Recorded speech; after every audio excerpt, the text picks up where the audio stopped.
Welcome to the latest Seahawks Draft Blog live stream. Rob Staton, Robbie Williams with you here tonight. We're going to be reflecting a little bit on the final preseason game. That's all done and dusted now. We'll look ahead a little bit to the big roster decisions that are forthcoming for the Seahawks. We'll talk about a couple of tricky situations to deal with regards to Duane Brown and Quandre Diggs and a couple of other things, maybe additions that the Seahawks need to make before the season starts as well. If you want to get your questions in, a live chat is there for you to send your questions and comments to us. Remember, Super Chat will get priority. We will go straight to those, and all of your support for the channel is very much appreciated as always. So, Robbie, two really harrowing preseason games to start preseason for the Seahawks, but a much better performance in this game against the LA Chargers. What was your sort of big takeaway from the game? Yeah, man, right out the gate, just being able to see like the offense come out and move the football, and the defense getting a turnover and scoring a touchdown right out the start of the game was great. I mean, all these things are things that you would like to see earlier on. And I know the seasons always start slow at the offensive side, so it was good to see the defense come out and make some stops. And I'm not trying to read too much into it because it's backups, but I mean, it's still nice to see, right? And last week was so hard to watch. Like, at least this game was a lot more fun on our side, at least. Yeah, and I think it was a lot better, obviously, across the board. I mean, the defense making a play right off the bat, with a touchdown there and a well-timed blitz. Cody Barton getting the fumble. I think it was called a fumble in the end. I don't think his arm was coming forward, and it's caught by Marquise Blair, who runs it in for a touchdown. Good for him, to build a bit of momentum going into the season. I'm still not entirely sure, how he fits into this whole thing, because he's basically played, a game and a half, not even a game and a half at nickel. Ugo Amadi played pretty well at nickel last year. I think it'd be really harsh on Ugo Amadi to say to him, you're not going to be playing there anymore. Marquise Blair is going to be playing there, especially because we don't really know how good Blair is in that role. But we know what Amadi can do there. And I think, there's kind of like a backlog at safety, and that's something we'll come on to a little bit later on as well. Offensively, there was a running game, which made a nice change, wasn't it? It's statistically, it wasn't anything to write home about. You wouldn't look at the numbers afterwards and go, oh, wow, it was a 200-yard rushing game or anything like that. But it did feel, it felt like they were running well. There was at one point a running play that just got totally blown up in the backfield, which led to a big loss, which hampered, I think, Alex Collins' numbers overall. But I thought he ran very well. We'll come on to him in a little bit as well. I don't think the quarterbacks were particularly good. That's something we're going to talk about too. But overall, the kind of performance that I suppose Pete Carroll was searching for, and I wrote this on the blog, Robbie, I thought it was a huge relief to not see starters in this game. I think off the back of the Denver game, I can't remember the exact quote or to what extent Pete Carroll was hinting this, but he kind of implied that some key starters would play in the final preseason game against LA. I didn't want to see that. I didn't think there was any particular need for that. And when you see J.K. Dobbins get his knee blown out, he's out for the season in that Baltimore Ravens game on Saturday, it was a reminder of just one, how bloody pointless preseason is. I don't know. Listen, I know there's kind of like a money side to this, a financial reason for having preseason. But when even the Seahawks are not having a full crowd at Lumen Field for their games, and the product is terrible, essentially what are these preseason games? They're a chance for the referees to ruin them, which is what happened in the Seahawks game. The ref was far too busy, far too involved. It makes it practically impossible to enjoy and to watch and to get anything out of. By the third quarter, fourth quarter, in all of these games, you're not even watching backups, Robbie. You're watching the backups to the backups. And for the NFL to trot this out as a product, I think actually diminishes their brand with the poor quality of these games that we are seeing in preseason. So I don't really know why we have these preseason games. The fact that they have to go through this, all of the teams, don't waste your starters, don't take any unnecessary risks. And that was the most pleasing thing for me, was to not see Russell Wilson, to not see Bobby Wagner, to not see any people like that. Yeah, I mean, I was stoked that they didn't end up playing. I was a little worried that they were going to get a series or two. And I said last week, I don't want to live in fear of injuries or anything like that. But I don't know. I just didn't really want to see him play. But I mean, on the flip side of it, I am glad there is a preseason. Like, I want to see some of these guys get out there and prove themselves before they make the actual roster. I don't want to give a guy, I'm just going to throw him out there, LJ Collier. I don't want to just throw him on the team because he was a first round pick. he hasn't proven to me that he can play, that he's worth a roster spot right now.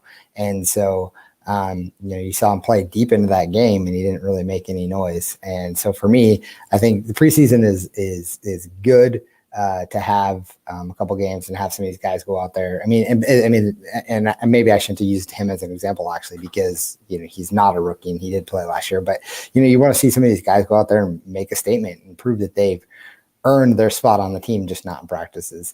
But overall, I was very excited that they decided to sit it was like 23 players or something like that. So yeah, not worth the injuries. And I was a little disappointed to see some people that I was hoping to step up and take on the opportunity to play in some of these roles, and they just didn't deliver. So we had a comment here from someone who calls himself the Chosen One, which is what a nickname. It's a great nickname. But these are practices. People pay to go to training camps. So how is it a bad product? Oh dear. Right, well, first of all, I've never been to a training camp. Do you actually pay to get a training camp, or do you just sort of get a ticket? I don't know. Robin, yeah, you have to pay. You have to pay for okay. People would pay to watch Russell Wilson drink a Coca-Cola. So the fact that people are paying to get a training camp does not validate preseason in any way whatsoever. Why is it a bad product? Do I really have to explain that? I mean, did you see the game yesterday? It was just like every 5 seconds, the referee's finding another penalty and another penalty and another penalty. You are watching extreme backups. And I take your point, Robbie, that some of these guys deserve an opportunity to show what they can do. But at the same time, if you're like a third, fourth stringer and you're playing against other third, fourth stringers and you impress, is that seriously going to be enough to beat somebody out in a preseason game? I mean, the way where jobs get won more often than not is in the camp, isn't it? It's what you do on the field in training camp, in practice, in the meeting rooms. It's that whole package, which is why year after year we see these guys. I can't remember the guy's name, the Washington receiver who has the preseason to end all preseasons and then gets cut, and everyone goes ballistic because he played so well in preseason.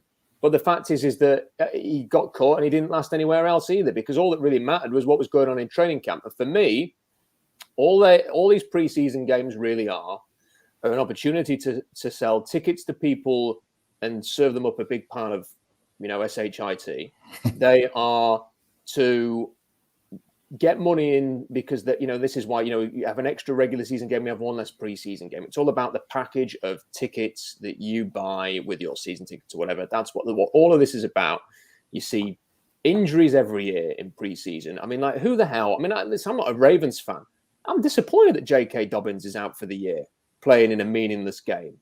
And, maybe he would have got hurt in training camp as well. But that, I just didn't manage the risk. I'd like to see, and this gets suggested a lot, some controlled scrimmages. The mock games that the teams have. The Seahawks have a mock game, don't they? Well, they have one this year, and they had, I think, at least a couple last year. You can manage those situations. If things get to a point, Robbie, where you want to end it early, you can do. You don't have to go through 4 quarters if you don't want to. I think that is the way forward for the NFL, to keep people healthy, with more regular season games to keep people fresh. I think that is the direction that the league will go in eventually. I think it probably mean more regular season games, which I don't know. I think 17 is a weird number anyway. I'd go to 18 now. I'd go out to 16 or go to 18. The 17 is just. I could see them going to 18 and going 2 preseason games. Listen, the refs need to work out their issues throughout the season. They can't just jump into week 1 and not have anything. So I think this is another reason. Why? This is what I don't get. It's like, why a ref? Most of these refs refed last year. Like, they're just refs. Just go on the field and call make the decision. You got to still iron out. Plus, they've got rule changes every year that they got to practice, and there's things that they change. So, like, they have to get the same thing in. They got to get their reps in. They got to get they got to get some things in before they get to if they don't have any preseason, the refs just go out there and throw out garbage the first week, and it's like unwatchable because all the stars are now playing. You're gonna be even more pissed. So I think at this point, like, just let it ride. Let them get their kinks out. I mean, it's not. I know. I agree. It's not fun. No, but, I mean, it's Robbie. No, you don't have to watch it though. You don't have to watch it. That's the beautiful part. You're doing the NFL's job for them. They need a practice. The refs need 3. No, they are professional referees. Are they professional referees? I think they get paid. They go out there and they deliver, and they have to do their job. And with regards to rule changes, just read the damn rule book and go out there and do it. And the other thing is, it's like the NFL needs to stop inventing these stupid rules where a guy, drags half a team, which was in week 1 of the preseason, I think, that's Robbie. Terrible. Drags half a team for an extra 10 yards, does a mild flex, a little bit of this, and then gets a flag for 15 yards for unsportsmanlike conduct. I tell you what, NFL, if you want to ruin the league, then have penalties for that. That's ridiculous. And it's always like, why does the NFL always go like so far? Like they have celebrations, then you can't do anything. You can't use the ball as a prop. You can't do that. And then one year it's like, oh, anything goes. You can do any celebration. And then they go from that to, by the way, if you flex after a play, that's a 15-yard penalty. I mean, come on. The NFL is ridiculous. Make life easy on the refs by not having these stupid rules coming into the league all the time. Anyway, we've gone off about refs in preseason. Let's talk some football. Big positive from a Seahawks perspective, I thought was Daryl Taylor, because, and people get very funny about Daryl Taylor's quite a precious topic for Seahawks fans, because if I don't think there was anything wrong with having the opinion that I'm a bit worried that he's never going to play, that he's Malik McDowell Mark II. And there was nothing wrong with having that opinion after what happened last year. The guy was essentially not playing because mentally he was having to adjust to playing with a rod in his leg. I mean, none of us know how that's going to work out. He may never be able to play on that. And if he did decide he was going to try and play, whether he could play to the level that he was expected to play as a second-round pick. So all you can do is hope for the best. Even if you have those reservations, there's nothing wrong with having them. And I had them. But to see him out there, his first pressure was a speed to power where he attacks the tackle, gets into his frame, shoves him back into the pocket. Great pressure. His sack, using speed off the edge against the left tackle, left him for dead. Great play. He then shared a sack with Kerry Hyder, but I think that was more on Taylor, because Hyder was kind of in the vicinity and got a mop up. I think it was more like a coverage sack or anything. But for Taylor, he was rushing the edge, was worked out of the play, worked back to the quarterback, showed great effort and motor to not stop, to play to the whistle, got half a sack as a consequence of that. Big positive, Robbie. That shows to me that in week 1 against a banged up Indianapolis O-line, he needs to have a big role as a specialist pass rusher. No Sam, not having him drop, none of that BS. Off the edge, hair on fire, get after the quarterback on 3rd down. Yeah, no, he was the big winner of the preseason for me. Just the fact that he played. I mean, I was in the same boat as you. I was nervous about, where he was going to end up. I didn't know if he was ever going to play. And, I think part of the reason why we were in that boat and we were thinking that way is Pete Carroll says he's fine, healthy. He's healthy. He's just not playing. And I remember that press conference just being like, what? I don't get it. Why? And it's just it was a mental thing. And I'm glad to see he's over it and he's playing. And I mean, if he can be a big factor for us this year, I'm going to be stoked. I mean, this is, we spent a 2nd-round pick on him, and this is a guy that, we need to count on and rely on and going forward. So, yeah, I totally agree. Let him get off the edge and don't put him at the Sam. I don't think that's the right position. I want to see him in coverage. I want to see him getting after the quarterback. So, yeah, this first week, this is exactly what I want to see, him just getting after that quarterback. Well, the positive for me was Alex Collins, who, anybody who's been on the blog for a long time, because it's been quite a while. I think it was like 2014 when Alex Collins got drafted. So I think I'm right. I mean, if I'm wrong, feel free, someone in the comment section to correct me. I liked him at Arkansas a lot and talked about him a lot in the 2 seasons leading up to him entering the league. Maybe even 3 seasons. I can't remember. It's such a long time ago. I'm an old man now. So it was a long time ago, but I remember liking him a lot. Was very pleased when the Seahawks drafted him. He showed just little flashes, didn't he, when he was initially in Seattle. And he goes away. He goes to Baltimore, has a good season there, has fumbling issues, but generally plays well, finds himself out of the league very quickly, though, because he's not reliable. He's come back. He looks quick. He looks sharp. He looks far more agile than he has ever done before. I was so impressed with the way that he combined that ability to be elusive and avoid tackles in open space, Robbie. But when they needed him to get up the middle, push the pile, get some yards after contact, he was doing that in this game. Yeah, I know it's only 1 game, but when you the thing with Alex Collins is it's not like he's just some undrafted free agent. We've seen him have 1 good game and now we're saying he's the running back 2. What we've got is a long college career, We've got his initial spell in Seattle. We've got the spell in Baltimore when people were sort of regarding him as, not an elite running back or anything like that, but like one of the top backs in the NFL going into his second year with Baltimore, and that's when it all kind of spiraled out of control and he ended up out of the league. But people were very optimistic about him going into that second season with Baltimore. So we've got all of the Baltimore stuff, stashed and on the record. And then he seemed like this, and you can sort of make a comparison. He looks better now than he did in Baltimore, physically. So you think, okay, if he can do what he did in Baltimore and he's in better shape, then that is a legit running back too. And for me, I think he's got to be on the roster. He has got to be on the roster. I won't be able to, I will lose my shit, Robbie, if the roster comes out and it's Penny and Dallas and Homer backing up Chris Carson. Alex Collins is the kind of guy that when Chris Carson misses a game, I think Alex Collins can lead your running attack. And I think he has to be on this roster. And that doesn't mean that, even if the others make it as well, I don't care. I just want Alex Collins to be on the roster.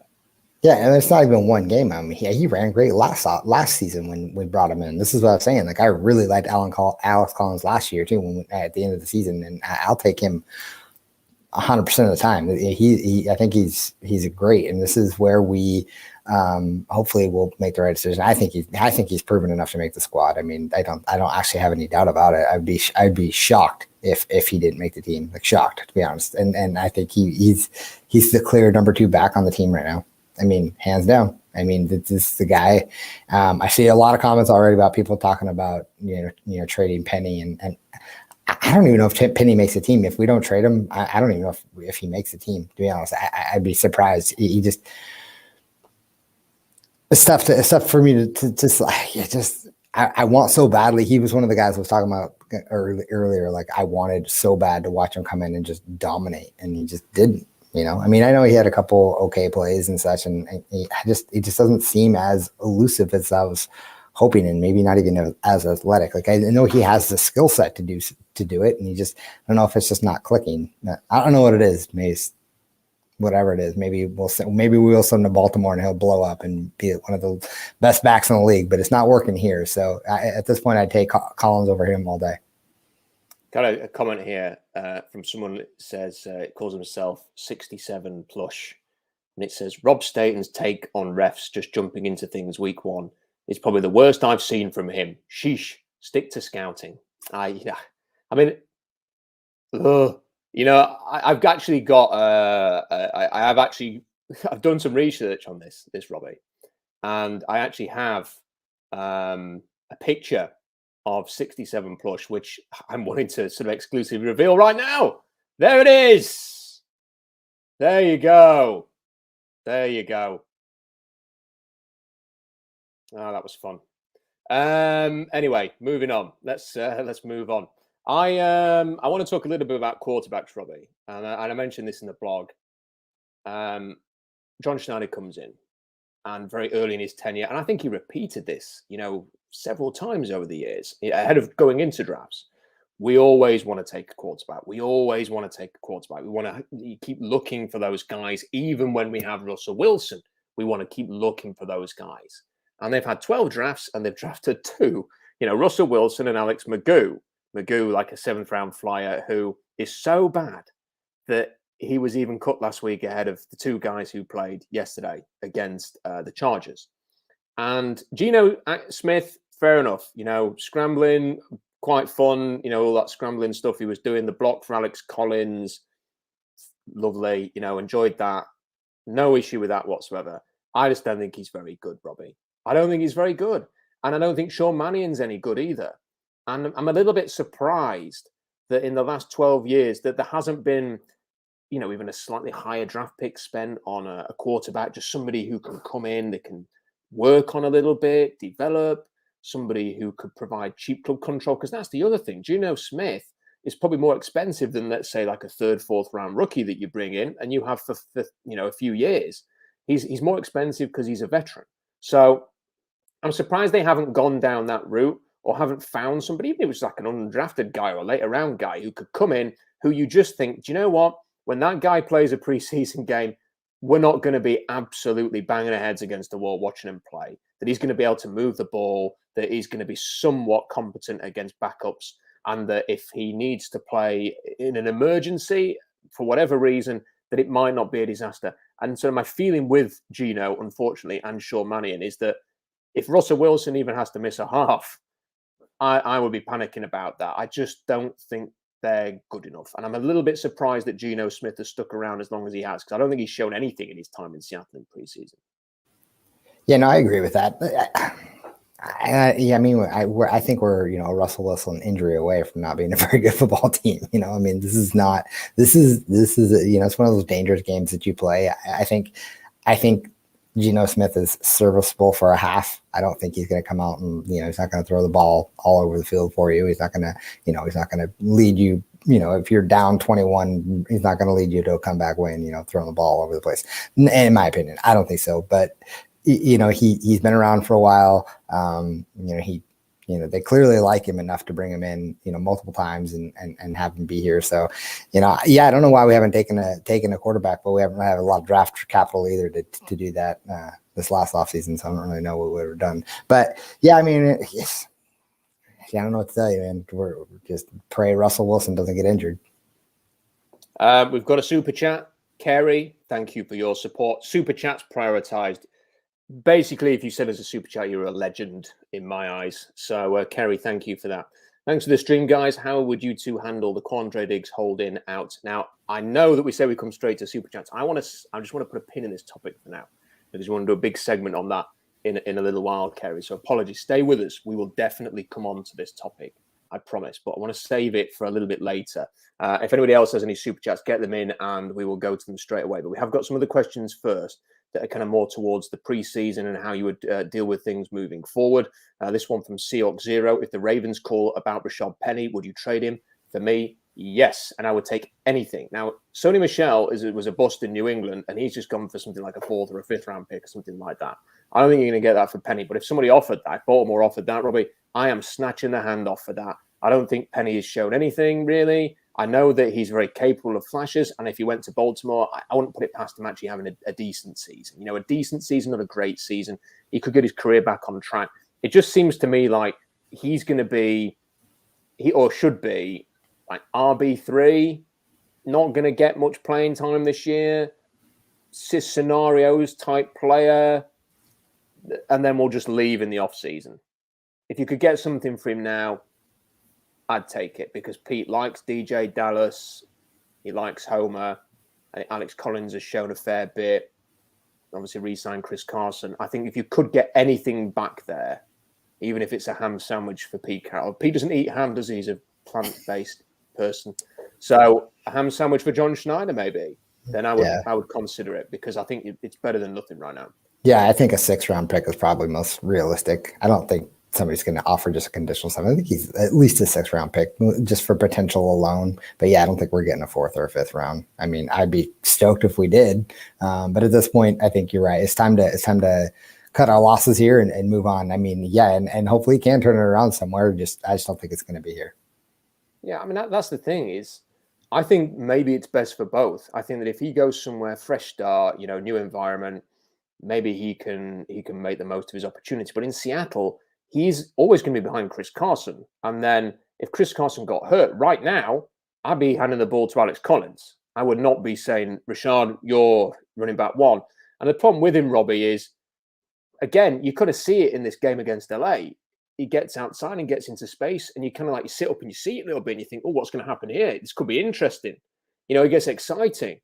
But when you ask him to run, up the middle into a crowd, as soon as he's touched, he's down on the turf.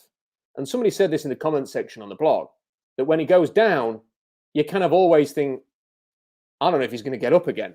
That's the thing, is that he goes down and he kind of looks in pain. He looks pained every time he gets up.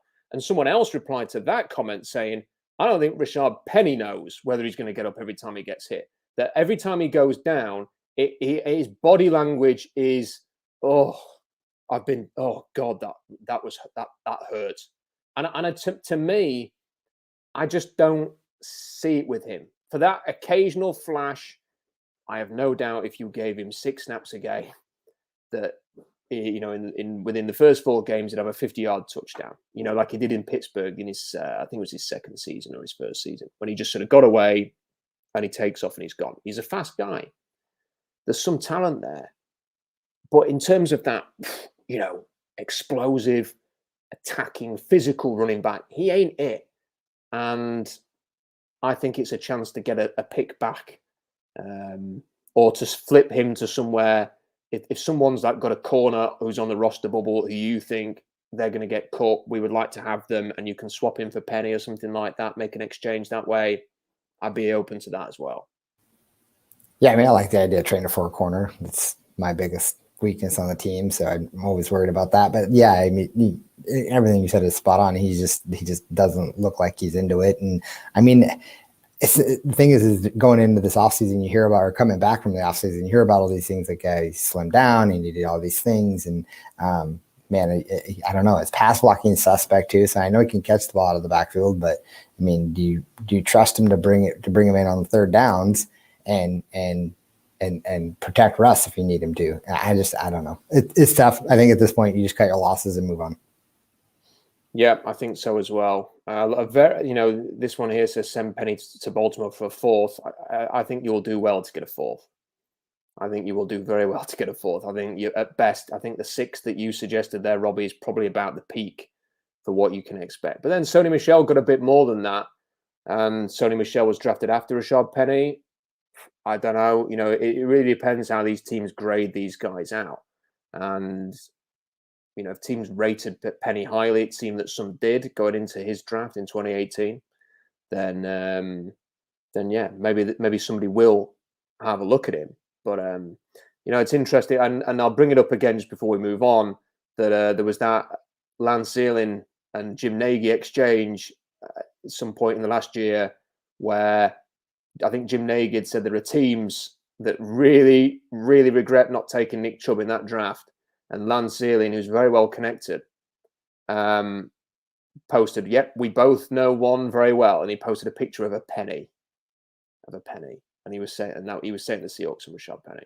And I bet John Schneider every time he sees Nick Chubb running, there's just a little shiver down his spine that he missed out on Nick Chubb. And well, we can all indulge in a bit of that because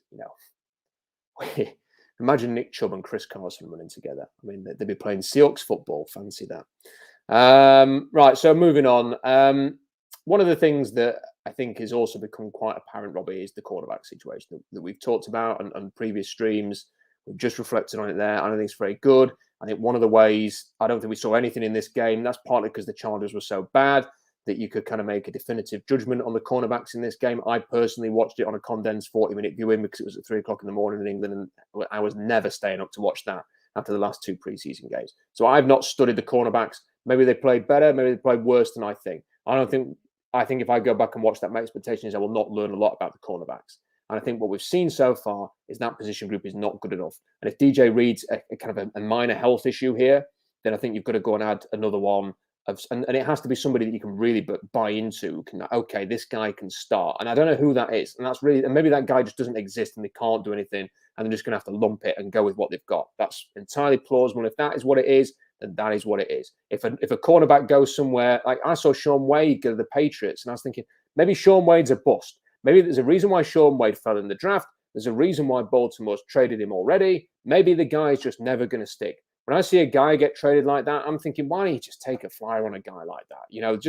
Let's just see. He has everything. He's a former 5-star recruit. He's got the size that you look for. He can run. He ran a 4.4, I think, when he did his pro day or whatever. So, why not take a chance on a guy like that? And when they don't take a chance on a guy like that, that's when I think, okay, maybe you could do a little bit more than you are. But if nobody else goes, if it's just him and that's it, then fine, whatever. But there is one other solution, Robbie, and that is just you keep building up your pass rush. Now, very encouraging with Daryl Taylor. I'm not as super hyped on Alton Robinson as a lot of people are. I hope that he takes the next step and does that. I don't think he was as good as perhaps people think in his rookie year. I think that when when players make a play, you kind of like go, oh, wow, look at that. I'm not sure was as good as people think. I hope that he can take the next step. I thought Daryl Taylor looked superb yesterday. That was very encouraging with Carlos Dunlap. he's going to deliver for you. Poona Ford's a very good defensive tackle. I think Brian Manet clearly last year took strides forward. Al Woods is going to be Al Woods. He's reliable. He's not a pass rusher, but he will fill space in the interior. I'm not massively keen on Kerry Hyder. I hope that he's good. I think he's a journeyman. We'll see if he can do more than I'm expecting in this season. I'm not completely convinced he's going to be any better than what they've had there with Rasheem Green and LJ Collier. We'll see. Geno Atkins, he comes in for a visit, teases the Seahawks fans with the prospect of a visit, and then teases even more when the reports out are that he's worked out very well, and that Pete Carroll then says he looked in great shape. And you're thinking, well, why the hell haven't you signed him then? Don't let him leave the building, because that is what they're missing. Jaron Reed, we talked about it, 17 sacks in his last 2 full seasons. I'm not expecting Geno Atkins to produce 10 sacks or 8 sacks, but if he can get you a 6 sacks, it makes up for what you've lost with Jaron Reed. It adds that interior pass rush. It adds another piece to what would then look like a pretty strong, I think, overall D-line. If Daryl Taylor is ready to have an impact, if Geno Atkins is in there, if Poona Ford and Brian Manet and Al Woods are consistent as we expect them to be, if you can get a bit more from Kerry Hyder and Alton Robinson, then it might just mask some of the issues at cornerback. We won't completely get rid of them, but it might make the defense function a lot better than if they don't max out that pass rush. So I would like to see Geno Atkins signed. I'm hoping it's just he's thinking things over. Frankly, I wouldn't play the game, Robbie, of this whole, his contract's guaranteed if you sign him before week 1. Forget all that. Just get him in. And if it doesn't work, who cares? You took a chance. You won't be the first team who took a chance. You've got about $13 million to spend. Go and spend some of it on Geno Atkins. Why not?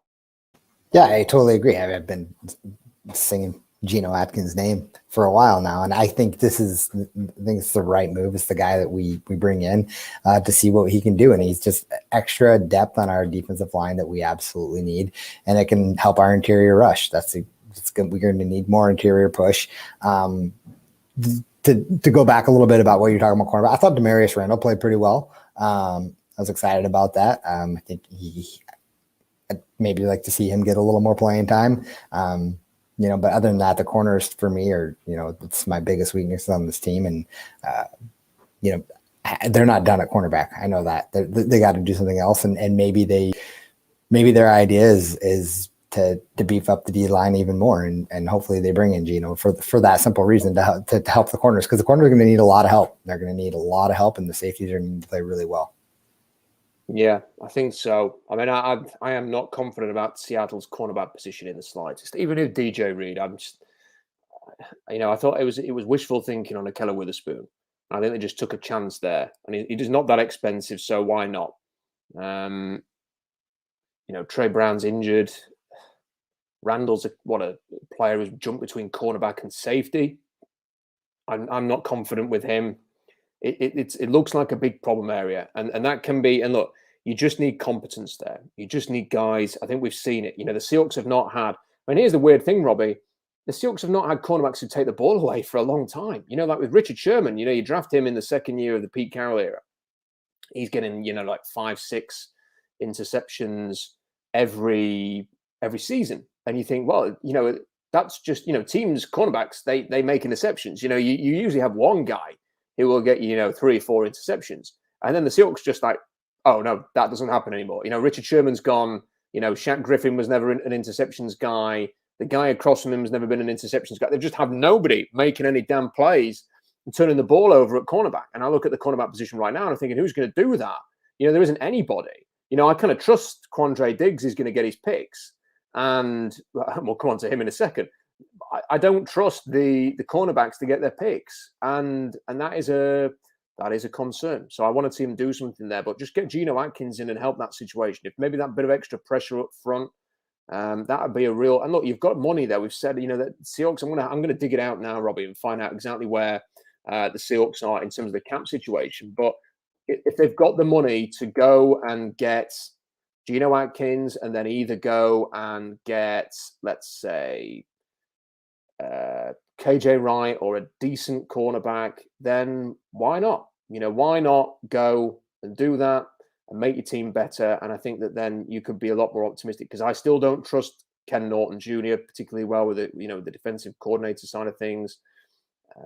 And I think that it would be good to go and add to that. So the Seahawks have got $13 million of effective cap space right now, which is about middle of the road. It's about the same as like the Vikings and the Packers and the Patriots and the Eagles and teams like that.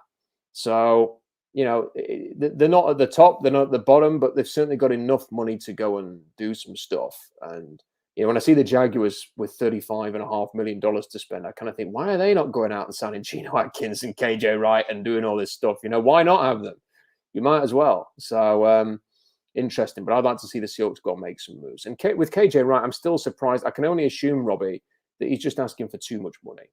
And eventually he's going to have to come to a decision here, because you can only, Jadeveon Clowney got paid, but Jadeveon Clowney is former number 1 overall pick, defensive lineman, has won games on his own in the past. It was inevitable that someone was going to give him something to get him into the NFL. I don't think KJ Wright, who's a lot older than Clowney is, has got that same sort of grasp there that someone is going to just go, we've got to have him. That's not going to happen. So eventually he's going to have to make a call. But all the noise seems to be that the Seahawks have kind of just moved on. And yet I'm seeing Nick Ballore out there, and everyone's going nuts because Nick Ballore's making plays. I'm thinking, yeah, let's see how many plays he makes in the regular season, though.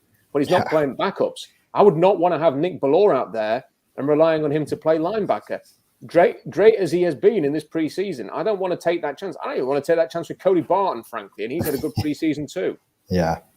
No, I agree. You got to get KJ back. It just makes the most sense. I mean, quit playing around with Daryl Taylor out there as well, and Cody Barton. I just haven't trusted him the whole time. And they brought, last year when he played, we were both just screaming like, get him off the field. Like he just looked terrible. Like and maybe he's turned it around. I mean, he has had a pretty good preseason, and it's nice to see him make some plays. I mean, that forced fumble that he had, or interception, or whatever they ended up calling it, he was unblocked. I mean, I'm not trying to take it away or anything, but it seems like a lot of guys could have done that as well. So I wanted to see a little bit more out of him before we make that decision. But bring KJ back. Yeah, absolutely. Someone has just suggested here. Okay, let me have a look at this, because the Ravens are the team, aren't they, that everyone's kind of looking at. Maybe you swap Penny for Jimmy Smith. And I think somebody else has posted in the comments that Jimmy Smith's like the 4th cornerback. I'm having a look at his situation. So he's 33 years old. He has a cap hit of $2.25 million. His dead cap is $2 million. If they were to trade him, so this is post June the 1st, which of course we are now, long past that. They would save all of their money, apparently. This is what according to Spot Track. So he could be an option. I've always liked Jimmy Smith. He's one of my favorites from the 2011 draft back in the day. And, the one thing is he's done it in the league. And he's older, and maybe he sucks. But the thing is if you give him a try and he's no good, you can get rid of him. And if that's all, and he won't cost you anything. So it's kind of like a shot to nothing, really. I would not be against a deal like that. Hold on. Before we get too excited, Jimmy Smith said on June 23rd of this year that... It's a great day, by the way. June 23rd is a great day. Is it? Can you guess why? Is it? It's either your birthday or your anniversary. It is the birthday of 3 footballing soccer legends. Okay. Zinedine Zidane, Patrick Vieira, and Rob Staton. It is my birthday, though. There you go. And it is their birthday as well. He said, I will absolutely not play for another team. If the Ravens didn't resign me last year and I felt like I could still play, I probably would have still retired. Yeah. I don't see myself going anywhere other than here. So, okay. Well, Pete so maybe it won't. Maybe he just doesn't want to. Prides himself on recruiting. So maybe he's got a job to do there. I love the fact that 67 plus has come back. Love the clown shout out. Seriously, blah, blah, blah, blah, blah, blah. You're the best public Seahawks scout on the net. Stick to that. Listen, don't tell me what to stick to. Like, if I want to say something about the refs, I'm going to say something about the refs. And if you don't like it, we can kiss my ass. I don't care. He just said something. Disagree. Hold on. He said something amazing in here. He said Robbie is right. Yeah, okay. So yeah, well, okay, we'll put it back. You skipped that part. Robbie's just Come on. Robbie's right. Okay. Well, Robbie is right. Fair enough. But don't tell me not to have an opinion on the refs. I can have an opinion on the refs. Get stuffed, as we say over here in Yorkshire. Right, we've got another super chat. This one from Kyle. It says, are both former first-round picks, Collier and Penny, not going to be on the roster come the final 53? My opinion, Kyle, is that they both will be. It's not, and look, somebody said it, I'm looking forward to seeing your 53-man roster projection on the blog today. And I was like, I don't do them anymore. I haven't done them for about 5 years, I don't think, because I just think we don't have anywhere near enough information to do that. And it always is different than we think. And I just think it's a waste. It just takes so long to work it all out if you want to do it properly. So I just don't do it. But that said, I think Collier will be there and I think Penny will be there. But frankly, Robbie, if both were traded for a bag of footballs, I would not care less. Yeah. My opinion on this is I think LJ Collier will be here and I think Penny will be gone. That's my opinion. I think that's actually going to happen. Okay, we'll see what happens with that. Carol, thank you for your super chat. You are a legend too, my friend, for the super chat. Kerry, don't forget. Sorry, we have not forgotten, rather, I should say, if I can get my words right, about your super chat. We'll go into that shortly. Guys, if you want to help support the channel, super chat away. We will jump straight to those immediately. Do you know what? Let's just jump into Kerry's super chat right now, Robbie. Thanks for the stream, guys. How would you handle the Quandre Diggs hold in out? Okay. So let's combine Diggs and Duane Brown and the two situations here. Let's get the Brown one out of the way. They've just got to get this done, Robbie. Agreed. Got to get this done. Agreed. 100%. And I don't care. I get it. I get why they're not. I'm not having a go at the Seahawks for once. I understand why they have not done it with Duane Brown. And we've been over those arguments. I don't think it's worth repeating. I understand why they haven't. But I also think that you have just had a year where Russell Wilson has basically said, his agents, Mark Rogers, go and tell Adam Schefter that here's the 4 teams I'm willing to be traded to. You don't want to mess around here and upset him anymore or make this awkward or anything like that. Duane Brown has to start against the Colts. He has to start against the Colts. You've got 2 weeks to make this right. So go and make it right. That's just number one. You agree with that, Robbie? Yeah, I 100%. You make it happen. And I don't know. I did read something like that. Maybe they're trying to sweeten the deal for this year or something to make it nice. I don't care what it is. Get it done. We need him. If they sign him to a 2-year extension on top of this year and he retires at the end of the year, I promise you now, I will not criticize the Seahawks for that one bit. I'll criticize Duane Brown for doing all this and then sort of saying, I'm off. See you later. I've had enough, actually. Because that would be such a lousy thing to do, having gone through this. To me, I don't think he's going to do that. You don't do what he's done with the intention of just trying to squeeze a bit more out and then retire after, a few months. So I don't think it's that at all. So I think he's probably is committed to playing a couple of extra years. And if Duane Brown's committed, then the Seahawks should be too. So just get this done. And if he does retire, it'll be on Duane Brown and not the Seahawks. No one will criticize them. And look, they've been in difficult cap situations before and they've dealt with it. So if he creates a bad cap situation, just deal with it. It's your left tackle. Quandre Diggs, I think it's different because I think there's a real issue here, Robbie. I think that we're getting to a point now where if Jamal Adams holds out, and I refuse to call it a hold-in. This is the modern day holdout. It's a holdout. If Jamal Adams holds out and gets what he wants, and Duane Brown holds out and gets what he wants, and then Quandre Diggs holds out and gets what he wants, and he holds out in the last week of preseason and gets what he wants, then you are setting a bad precedent for every single player who is not 100% happy with their contract holding out, or every player who's in the final year of his deal saying, you better pay me or I'm going to hold out and cause drama. And what you don't want is camp every year with 3 or 4 guys who happen to be in the last year of their deal saying, I'm not going to do anything during training camp. You need everybody bought in. And you need to make a statement at some point and go, we are not paying you. So with Quandre Diggs, that means 2 things. It means you say to him, listen, we really like you. We respect you. We're even open to giving you a long-term extension. But we can't do it now. And we're not, for whatever reason. And that's obviously the position they're in, Robbie. Otherwise, they would have given him a deal. We aren't going to do it until the end of the season or during the season. We're not going to do it now. That's the key thing. So you've got a choice to make. You either sit out and you face the fines or whatever it is, and you do that, and we're going to crack on, or you can play and you can try and earn a big extension with your performance. And you either do that, and then he has to make a decision. And in my opinion, it would be ridiculous for him to hold out. He's a good player. He's nowhere near good enough to be saying, oh, I'm in the final year of my deal. I'm holding out. I'm not playing. I'm costing myself money until you give me a massive extension. And we've just seen the Minnesota safety's just been given, I think, $16 million a year at age 32. That is not going to help this negotiation. If you start negotiating with him now, he's going to be asking for something. He's probably not going to be asking for 16 million, but he might be asking for 13, 14, 15, because the market's suddenly gone like, ooh, it's the worst time to be talking to Quandre Diggs about a contract right now. What you actually need to do, Rob, is get to free agency and let him find out what his market is and then come back to him with a better offer. That's what the Seahawks need to do, because otherwise you're just going to end up overpaying him, because, again, he's a good, not great player. So that's the problem. The Seahawks cannot negotiate with him now. And the other alternative to just saying, you do what you need to do, but we're cracking on here, and you can either be with us or against us, so it's up to you. The other thing you can do, Robbie, is you can trade him.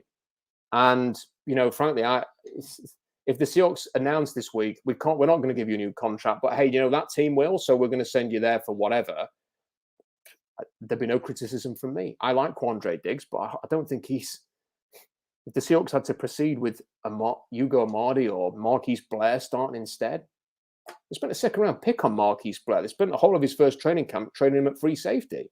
So, whatevs. Let's just see what happens here. I am not remotely concerned about Quandre Diggs, and frankly, I think he should just be playing week one. Yeah, and you and I have the same exact thought process on this. My fear is if you cave into this, because I think you need to get Duane Brown done, just because he's your left tackle and that's what you need. But you don't want to buy into getting everyone, set this precedent where everyone's coming in and just allowing this to happen, and it'll continue to happen if you just keep giving guys contracts because they're holding out. So in my opinion, 100%, he ain't gonna sit out. We know that. Right. He's making a statement right now. Pete Carroll said he's making a statement. Fine. Let him make a statement. But then in week one, he's going to go out and he's going to play. And that's what's going to happen. And then, if he has a great year, we have the opportunity to franchise tag him if we want, extend him. There's no reason to extend him right now. Fine. If he wants to make a statement, he probably wouldn't play the preseason games anyway. So fine. Give the guys an opportunity to play behind him and let him make a statement. It's fine. And I think that's what the Seahawks are doing. You can kind of read into what Pete Carroll has been saying. I mean, he was asked about Quandre Diggs again after the game, and he said he's a great player, he's a great leader, physical, everything we want. Can't imagine playing without him. That sort of stuff. Saying all of the right things. And what he's making a statement and he's doing all this. I interpret that, Robbie, as totally happy that Quandre Diggs is doing this. You do what you've got to do, man. But by the way, we ain't doing anything, So it's up to you. If you want to be fined, if you want to miss the season, you can't miss the season because, there comes a point. I think these are the rules now, Robbie, that essentially after a certain point, the Seahawks can essentially just shut him down for the year if he holds out. And then he can't play for Seattle, but he can't play for anybody else. And his contract just tolls to next year. So he basically just sits out the season. So he's going to want to be in free agency next year. And unfortunately for Quandre Diggs, he's not a Bobby Wagner, a Russell Wilson, a Jamal Adams, a DK Metcalf. DK Metcalf is going to get a contract next year before his final season, because unless something horrible happens in the next 6 months, he's going to get a contract because he's one of the best receivers in the league and his ceiling is sufficiently high and he has so much talent that he's going to get paid. And they're going to lock him up before his final season begins, just as they did with some of their other key players.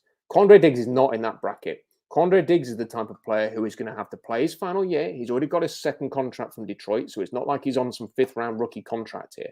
He's been paid as a veteran what Detroit thought he was worth, and he signed that contract and he agreed to that contract. And Seattle is under no obligation to pay him now. They acquired this contract from Detroit and they can sit on it. And they have no obligation. And he is going to have to wait. And the great thing of this is that all the players want to get to free agency until they actually face free agency. And now they want to get paid until they get there. Because I think Quandre Diggs knows it's better for him to be negotiating now, just after this team's paid Jamal Adams a record-setting contract, just after the Vikings have paid the second highest safety contract out, just after the Denver have paid what is now the third highest safety contract out, and a few months after Budda Baker has been paid. It pays for him to actually negotiate now. But when he gets to free agency, what he's going to find is that we've got people here saying, like this one here, Diggs is worth around $10 to $12 million a year. But I don't think he's going to be sort of thinking that. He's going to be thinking, I want to be with nearer to the top paid guys. So I don't think you get him at that right now. And actually what you might find is if Diggs gets to free agency, he might not even get 10 to 12 because teams will look at him and go, okay, you're in your late 20 now.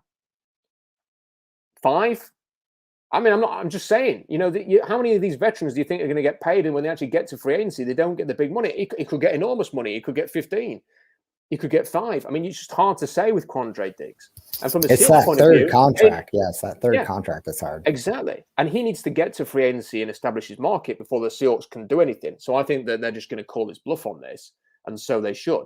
And then it's up to Quandre Diggs about what he's going to do. But I tell you, Robbie, if he says, I'm not playing then, and I'm going to be a pain in the arse, then that's one of the few positions of depth the Seahawks actually have with Ryan Neal, with Blair, with Amadi.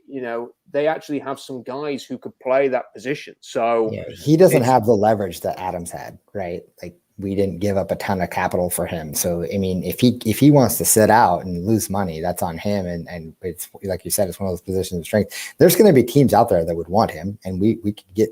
I mean, what did we trade for him? We traded like a 5th round pick or something like that for him. Something like that, yeah. And I mean, it was a great trade. So I mean, we could easily turn around, flip that, and get a 4th for Quandre, or get a 5th back. I mean, I don't see any issues with that. I'm not saying I want to. I really like Diggs. I think he's a good player, but I don't think he doesn't have the leverage. So, like I said, he's just making the statement, and I know that they'll think he'll play.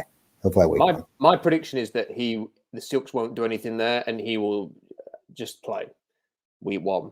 And my prediction is that they will do something with Duane Brown. I don't know what, but let's put it this way. If the Seahawks don't do something with Duane Brown, they're going to get criticized like crazy, and rightly so, because you have to have Duane Brown out there. Quandre Diggs, if he sits out, I don't think people are going to criticize the Seahawks. I think people are going to criticize Quandre Diggs, and I think that's right. I think those are the two situations. It's the opposites of each other. It's up to the Seahawks to sort things out with Duane Brown, who has held out the whole preseason. Quandre Diggs is holding out like the last couple of weeks of camp, and no, that's not going to work, man. You've got to get out there and play against the Colts. And all the best. Have a great season in a contract year. Go into free agency next year, and you cash in, my friend. But you're going to have to do that. You are not going to get paid right now in the worst possible time to negotiate with a safety after what has happened in terms of contracts there and the explosion of contracts in the last few weeks. And of course, with Justin Simmons in Denver as well. So that's my prediction for that. And we will see very shortly as to how it's all going to play out. Right, let's have a look at some of these questions. If anyone has a super chat, wants to sneak in a late super chat, then feel free. And we'll jump straight to that. Yeah, I've got a couple of questions, and there's one final thing I want to end on before we finish this stream. Mr. Frank Frog says, how much of guys holding out is based on the structure of the contracts the Hawks have signed guys on with? I don't think it's that, Robbie. I think it's a combination of two things. I think we perhaps don't realize this because we're so focused on Seattle. This probably happens in other teams as well. We just don't spend as much time thinking about it. I mean, I know there was sort of talk about TJ Watt was holding out for a while. As far as I can tell, that's all going to be fine and dandy. And he's not got the $30 million that he was being touted to get a few weeks ago. So I think this does happen everywhere. I also think that it's because the Seahawks, in fairness, Pete Carroll with his culture, be yourself. When he doesn't run it like Bill Belichick, I think that players feel more emboldened to make a stance, make a statement, however they're referring to this Quandre Diggs thing. And I think they're comfortable with that to an extent. And we have seen many holdouts like that as a consequence. But it's up to the Seahawks to manage these situations. And I think, in fairness, they've done it quite well. I don't think there's anything they should have done differently with Cam Chancellor. I think that was a mistake from Cam Chancellor when he did his holdout. I don't think they should have done anything different with Marshawn. I think that they need to sort Duane Brown out. but I don't think Jamal Adams has got done. So I don't think you can really criticize the Seahawks too much. Yeah, I mean, if you go back and look about all of them that they've had, there's been so many times where it's like, man, it seems like the Seahawks are, they have like these dramatic players making these big statements, but it's the culture that Pete Carroll allows. Like he wants them to be themselves, like you said, Quandre is making the statement. Let him make a statement, and he's doing, and he said rightfully so. So he's given the players an opportunity to express themselves in a way. But when it comes down to it, protect the team and show up and do your job, right? So I think those are two things that are just, it's going to work itself out. I'm not super worried about Quandre Diggs, and I think the reason why we see this happen a lot, and you're right, it probably happens a lot with other teams too. We're just not focused on it. It just seems more relevant because we're Seahawks fans, so we see it more. But I do think because of the culture that Pete Carroll allows, we see it a lot more than probably other teams. Joe with a late super chat. You're a star, Joe. You are a star. It says, Rob and Robbie, just wanted to say I appreciate you too, and Rob have enjoyed your writing since 2013. Thank you, Thanks, Joe. I have been writing now the blog since 2008, Robbie. 2008 is a lifetime ago. Yeah, that is a long, long time to be writing. Paid Sports Card says, you guys should be called Rob and Rob. It is true that we've been doing this for well over a year now, and we do not have a name. But then nothing has ever sprung to mind that's really stood out to me. It's kind of like just a podcast / stream with no name.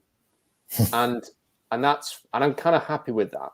It's kind of like it's the show about nothing, but this is like the podcast with no name. It's fine.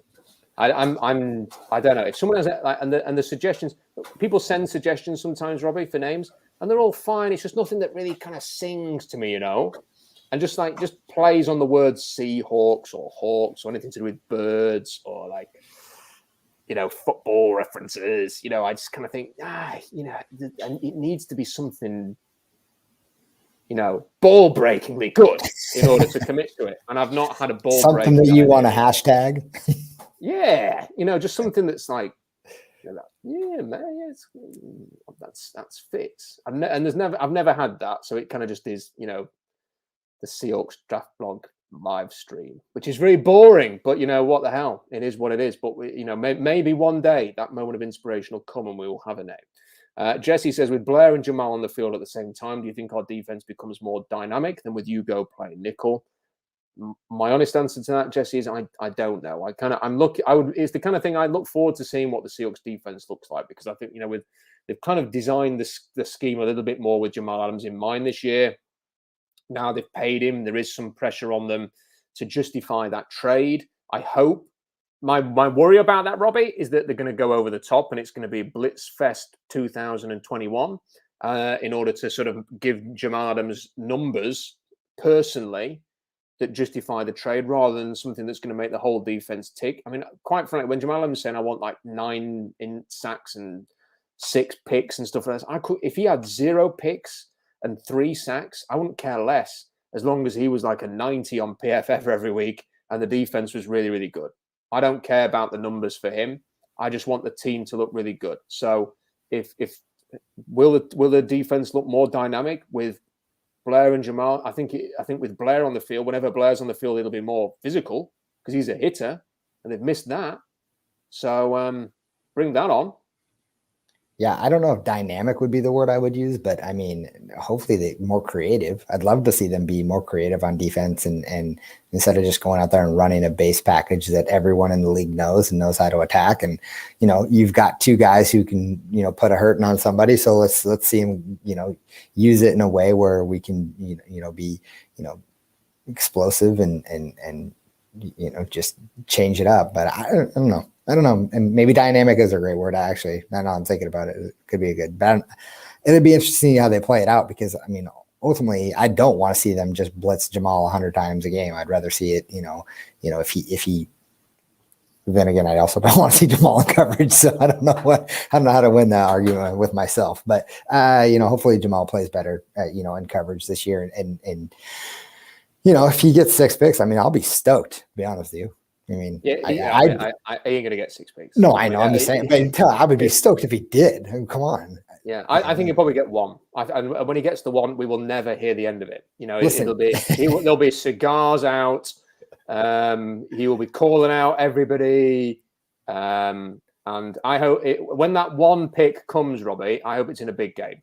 I hope it's not. Listen, hear my thought process on though. If he gets 6 picks and you want it, and like he got legit 6 picks, that makes you think that he wasn't that good in coverage, that is probably your defensive line is playing that well that they're throwing into Jamal Adams' hands. That's what I'm excited about. So if he gets 6 picks, it means your defensive line is playing well, and that's what I want to see. Do you know what would satisfy me more than anything, Robbie? You know, this season, you know, obviously aside from just winning the Super Bowl or even getting to the Super Bowl, but I've kind of been burned recently because I think 6 months ago I would have said just the Seahawks being a legit contender for a Super Bowl again would be suffice. And maybe I would take that. You know, I think I'll probably look back on that and go, yeah, fair enough.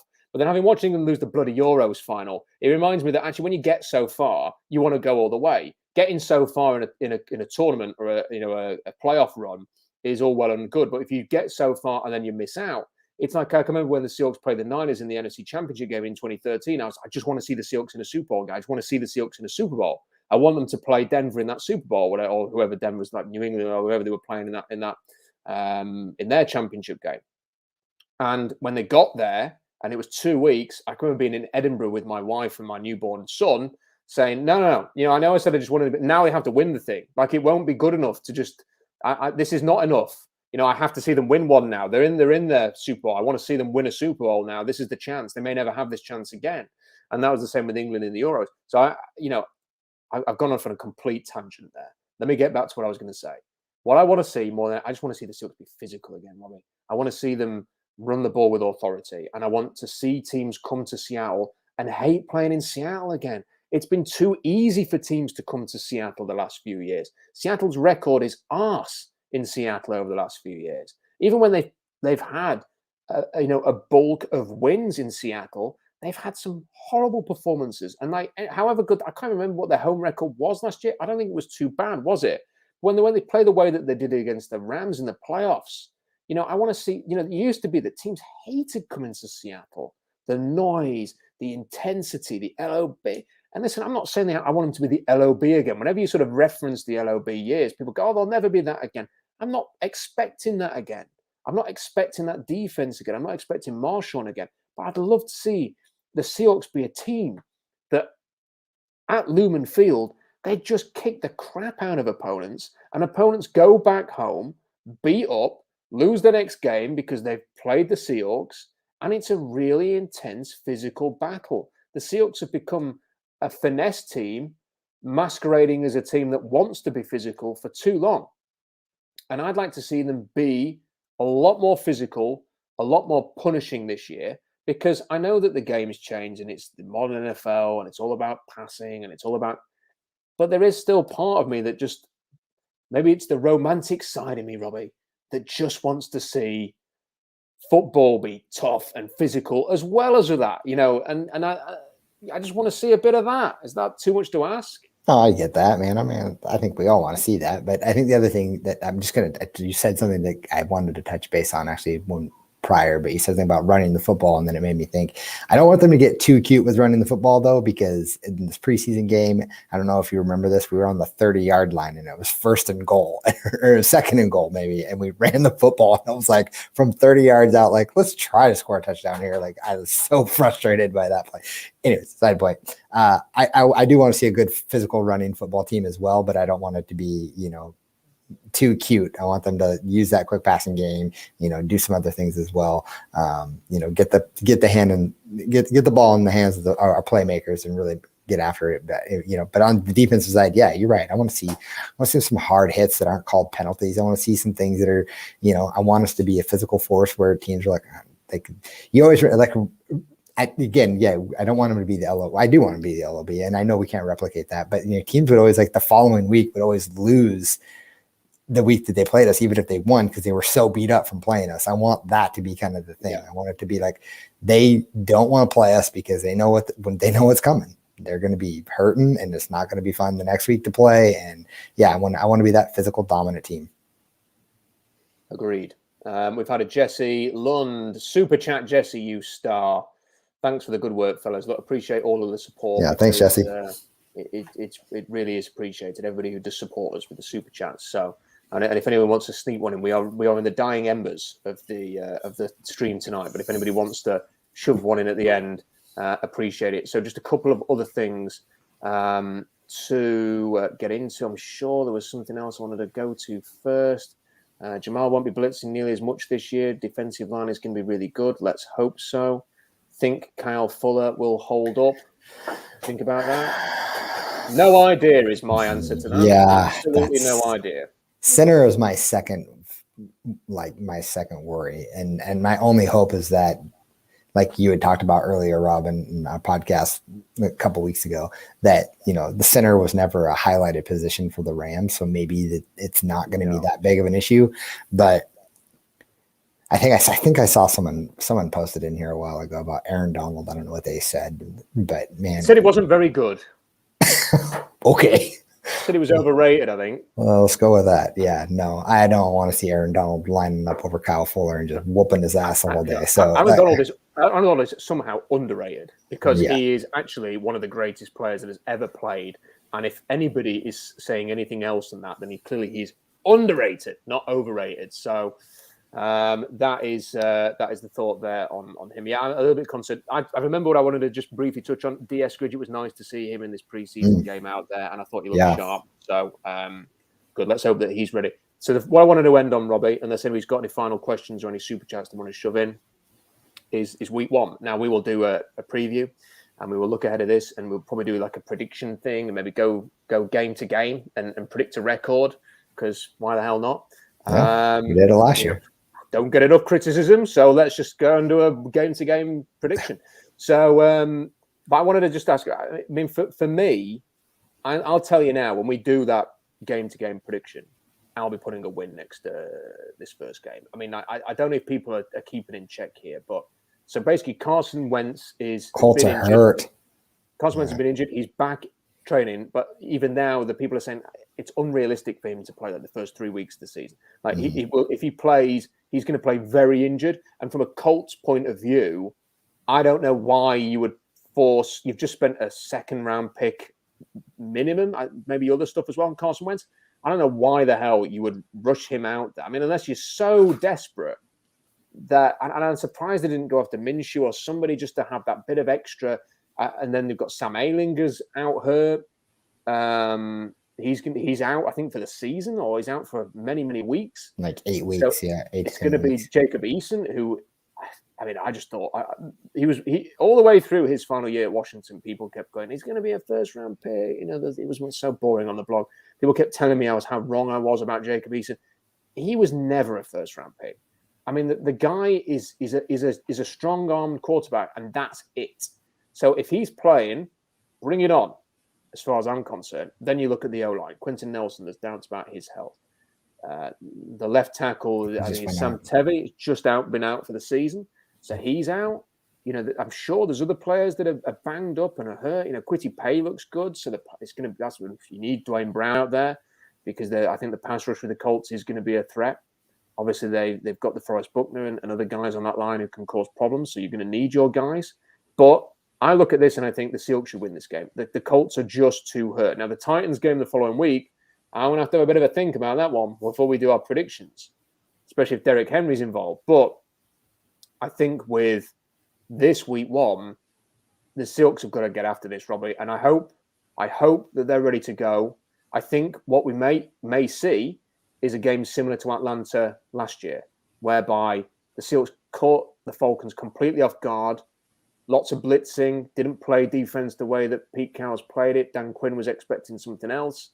The Seahawks threw a lot of different things. On offense, it was very, very different. A lot of tempo, not what the Seahawks have played at, like with Russell Wilson in the past.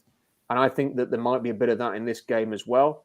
Whether the Seahawks can consistently keep teams guessing is something I need to see this year and want to see this year. That's going to have to be a big target for them.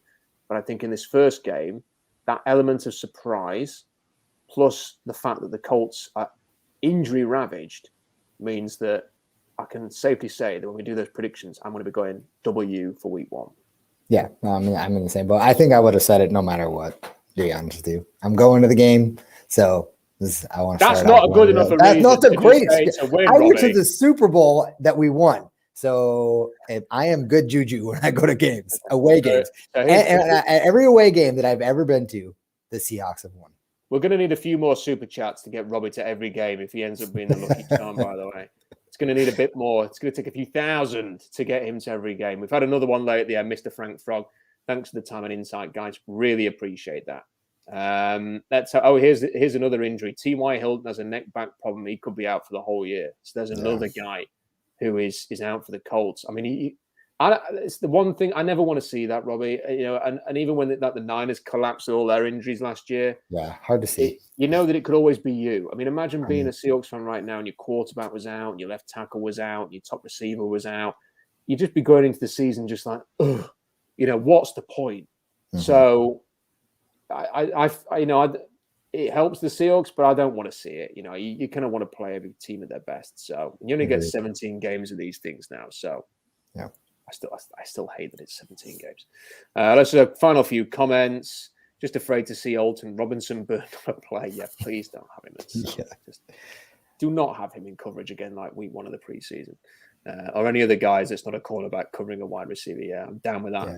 Justin, thank you for that.